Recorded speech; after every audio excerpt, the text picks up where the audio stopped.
अच्छा, उनका नाम क्या है? हनुमान। जो मान का हनन करें वो हनुमान।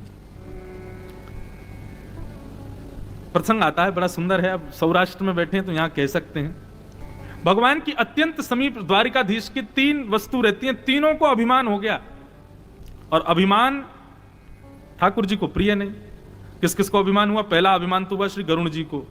गरुण जी को लगा कि मेरे बिना तो ये कहीं जाते ही नहीं है, जब तक मेरी सवारी ना हो तब तक ठाकुर जी के कोई काम नहीं बनते। भगवान बोले बड़ा अभिमान कर रहा है भैया गरुण। इतने में ही दूसरा अभिमान हो गया भगवान के सुदर्शन चक्र को। बोले क्यों? बोले किसी भी राक्षस को मारना हो मेरे बिना मरता ही नहीं है, मैं ही मारता हूं सबको, जितने भी राक्षस मारे सब मैंने ही मारे। भगवान बोले अच्छा तुम भी? तीसरा अभिमान हुआ भगवान की अत्यंत प्रियसी पत्नी सत्यभामा को। और सत्यभामा को किस बात का अभिमान? कि मैं सबसे सुंदर हूं 16,108 में, मेरे आगे सुंदरता किसी की नहीं। ठाकुर जी बोले भैया अब ये मान कर रहे हैं इसलिए मुझे इनके संग ज्यादा समय रहना उचित नहीं लगा। क्या करें, रहना पड़ेगा। कैसे इनका मान दूर किया जाए? बोले मान का जो हनन करे उसको बुलाओ। हनुमान जी का स्मरण किया द्वारिकाधीश ने। जैसे ही बालकृष्ण प्रभु ने स्मरण किया द्वारिकाधीश ने, तो हनुमान जी तो कोई ना कोई बहाना ढूंढ ही रहे थे कैसे भी द्वारिकाधीश के दर्शन हों। चिंतन जानते ही, बुलावा भेजते ही हनुमान जी महाराज तुरंत पहुंच गए द्वारिका। अब बानर भेष में, पूर्ण बानर ही लग रहे हैं। और जाकर के द्वारिका के वनों में बैठ बैठ करके वहां के फल खाने लगे, उजाड़ने लगे, उठा उठा करके वृक्षों को समुद्र में फेंकने लगे। और कोई भी रोकने के लिए आवे, कोई भी उनको भगाने के लिए आवे, तो जो भगाने आवे उसको उठा के समुद्र में फेंक दें। हनुमान जी के बल के आगे कौन चले? अब तो महाराज प्रजा दौड़ी दौड़ी गई द्वारिकाधीश के पास। बोले द्वारिकाधीश रक्षा करो। द्वारिकाधीश बोले केम छो, क्या हुआ, केम छो? द्वारिकाधीश बोले कैसे हो भैया, काय को रोते आ रहे हो? बोले महाराज एक बानर आया है, पूरा वन उजाड़ दिया उसने। भगवान बोले बानर द्वारिका में कहां से आ गए? जो तो हम वृंदावन छोड़ के आए थे। बोले महाराज पता नहीं कहीं से आ गया, पूरा वन उजाड़ दिया। और साधारण बानर नहीं है, वृक्ष उठा उठा कर समुद्र में फेंक दे रहा है, और कोई रोकने जाए उसको भी फेंक दे रहा है। हनुमान जी बोले ऐसा कौन सा बानर आ गया भैया जो इतने बड़े वृक्षों को भी उठा के फेंक देता? भगवान ने सुदर्शन चक्र से कहा सुदर्शन जी जाना जरा देख के आना कौन सा बानर है। सुदर्शन जी बोले महाराज राक्षसों के लिए भेजा करो मुझे, बानरों के लिए क्यों भेज रहे हो आप? मेरे तेज से ही नष्ट हो जाना है उसको। भगवान बोले कोई बात नहीं, तुम में तेज बहुत है हमें पता है, लेकिन अब चले जाओ, द्वारिका की रक्षा भी तो करनी है। अच्छा अच्छा ठीक है जा रहा हूं, रुकी। इतने में ही सुदर्शन जी महाराज पहुंच गए द्वारिका। और जैसे ही जिस वन में पहुंचे जहां वन में हनुमान जी उपद्रव मचा रहे थे, सुदर्शन जी ने महाराज 12 सूर्यों का तेज प्रकट किया। 12 सूर्यों के समान प्रकाशित हो गए, उनके तेज से सब जलने लगे। जैसे हनुमान जी के सन निकट गए, हनुमान जी केला खा रहे थे, सुदर्शन जी को आते देखा, पकड़ करके यूं अपनी कांख में दबा लिया। बोले चुपचाप बैठा रहे, अभी भोजन कर रहे हैं हम। तो दबा लिया सुदर्शन जी की नार वार सब दब गई भीतर। हनुमान जी दबा करके अपना बढ़िया फल वल खाने लगे।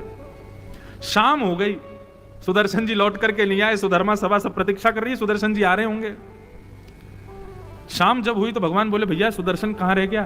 तब द्वारिका के लोगों ने आके बताया, बोले उस बानर ने सुदर्शन जी को अपनी कांख में दबा लिया। ये सुनकर के पूरी सभा खड़ी हो गई। बोले सुदर्शन जी को दबा लिया? भैया कोई मायावी बानर है, साधारण बानर नहीं है। भगवान इतने में बोले भैया हमारे सुदर्शन को बचा लाओ कोई जाकर के।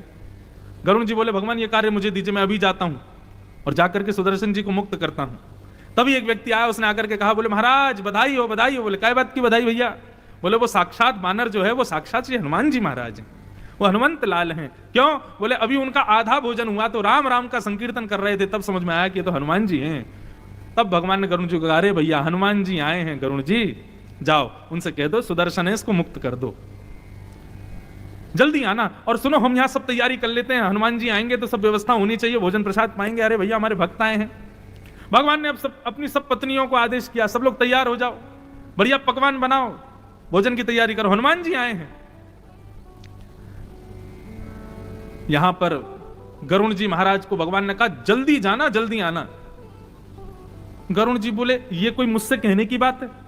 मन की गति से भी तेज चलता हूं मैं, और आप मुझसे कह रहे हैं जल्दी जाना जल्दी आना। अभी जाता हूं, अभी आता हूं। गरुण जी महाराज तुरंत पहुंच गए, जाकर प्रणाम किया। जय हो हनुमान जी महाराज प्रणाम।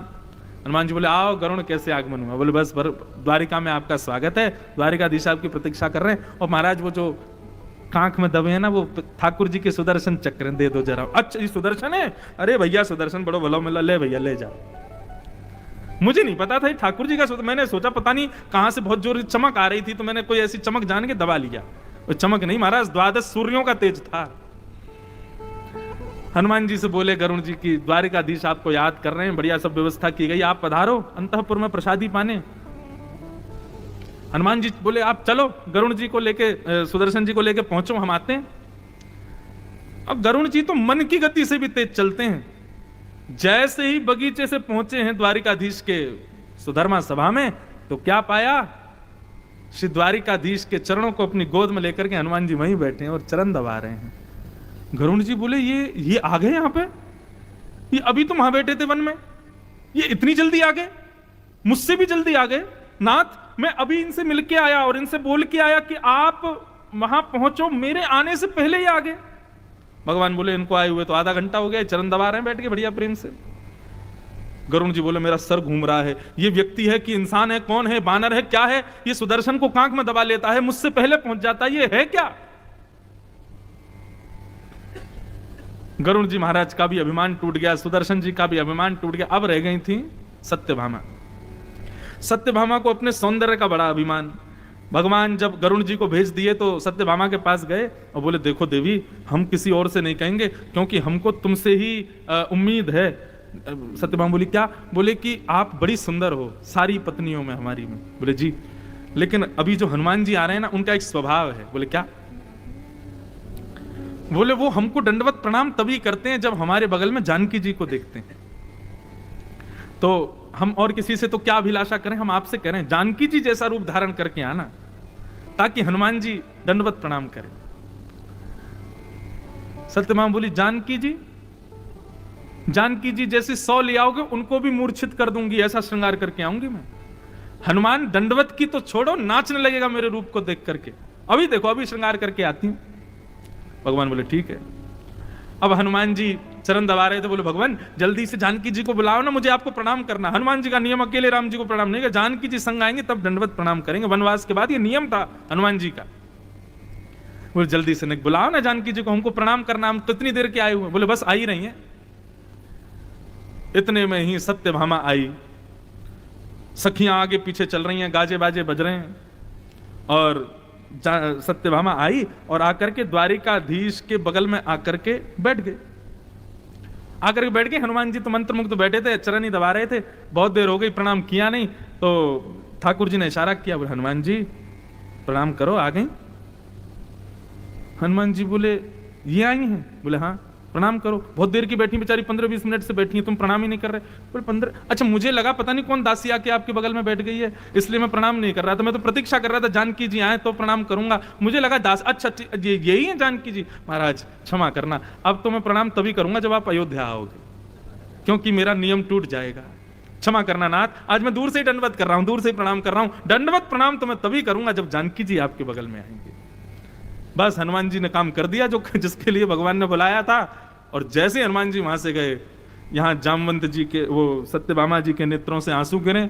वहां पर क्या कहते हैं, सुदर्शन चक्र जी जो वैद्यों के पास में पड़े हैं, क्यों दबा दिया था। और श्री गरुण जी महाराज विचार कर रहे हैं, गणित लगा रहे हैं, मुझसे पहले आ कैसे गए। तीनों के मान का हनन हुआ द्वारिका में, तब भगवान को सुख से सांस आई। बोले जय हो, अब अच्छा लग रहा है, सब मान रहित हुए। ये हनुमान जी का स्वरूप है, हनुमान जी मान रहित करते हैं।